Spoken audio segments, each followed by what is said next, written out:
வணக்கம். இன்னைக்கு பார்த்தீங்கன்னா ஐயனார் துணை சீரியல் இன்னைக்கான எபிசோடு தாங்க பார்க்க போகிறோம். அதுக்கு முன்னாடி என்னோட சேனலை சப்ஸ்கிரைப் பண்ணி வச்சுக்கோங்க. வாங்க கதைக்குள்ளே போகலாம். இப்போ பாண்டியன் வந்து வானதி பேசினதை நினச்சி ஒரு மாதிரி அப்செட்டாக உட்காந்துருக்காரு. அப்போ நிலாவும் சொல்லணும் என்னன்னு கேட்க, அப்போ இந்த மாதிரி சாப்பாடு நல்லா இல்லைன்னு சொன்னதுக்கு போய் பிரேக்கப் பண்ணிட்டு வேற கல்யாணம் பண்ண போகிறாளாண்டா அப்படின்ற மாதிரி சொல்ல இந்த மாதிரி ஒரு மாதிரி அதிர்ச்சி ஆயிடுறாங்க. அது மட்டும் இல்லாமல் எனக்கு ஒரு மாதிரி என்னத்தையும் இழந்த மாதிரி இருக்குதுறான்ற மாதிரி பாண்டியன் சொல்ல, நாங்கள் வேணா பேசி பார்க்கட்டுமான்ற மாதிரி சோழன் சொல்கிறாரு. இல்லை வேணான்ற மாதிரி பாண்டியன் அங்கேருந்து எழுந்து போயிடுறாரு.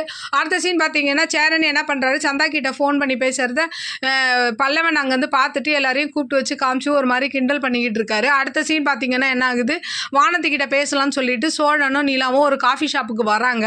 வந்தால் அங்கே என்ன பண்ணுறாங்க, வானதி ஒரு மாதிரி கோவமாகவே தான் ஆரம்பத்துலேருந்தே பேசுகிறாங்க. அப்போது நிலா சொல்கிறாங்க, நீங்கள் சின்ன பொண்ணு தானே, பாண்டியன் மேலே இருக்கிற கோவத்தில் இப்போ சீக்கிரம்லாம் கல்யாணம் பண்ணிக்காதீங்கன்னு சொல்ல, அப்புறம் நீங்கள் எப்போ கல்யாணம் பண்ணீங்கன்ற மாதிரி நிலாவையே ஒரு மாதிரி கேள்வி கேட்டு விட, இதில் கோவப்பட்டு சோழன் என்ன பண்ணுறாரு, உன்னை கூப்பிட்டு பேசுனது தப்பு தான், நீ இங்கேருந்து கிளம்புன்ற மாதிரி சொல்ல, இதே கோவத்தோட வந்த வானதி என்ன பண்ணுறாங்க, பாண்டியனை பிடிச்சி கத்த ஆரம்பிக்கிறாங்க. உனக்கு எனக்கும் ஒன்றும் இல்லைன்னு ஆயிடுச்சு, நீ எப்படி உங்கள் அண்ணனையும் அனுப்பிச்சு தூது அனுப்புறியா, அவங்க என்னெல்லாம் பேசுகிறாங்க, இந்த வயசில் கல்யாணமானு கேட்குறாங்க, உங்கள் அண்ணன் நடனா ரொம்ப மோசமாக பேசுகிறான்னு கேட்க, எனக்கு தெரியாமல் தான் இதெல்லாம் நடந்திருக்கு, மன்னிச்சிருன்ற மாதிரி எவ்வளோ சொல்கிறான். அப்போ கூட வானதி கத்த, அதுக்கு கோவப்பட்டு பாண்டியன் கத்த, அப்படியே என்ன பண்ணுறாங்க, ரெண்டு பேரும் சண்டை போட்டு வானதி என்ன பண்ணுறாங்க, கிளம்பி அப்படியே போயிடுறாங்க.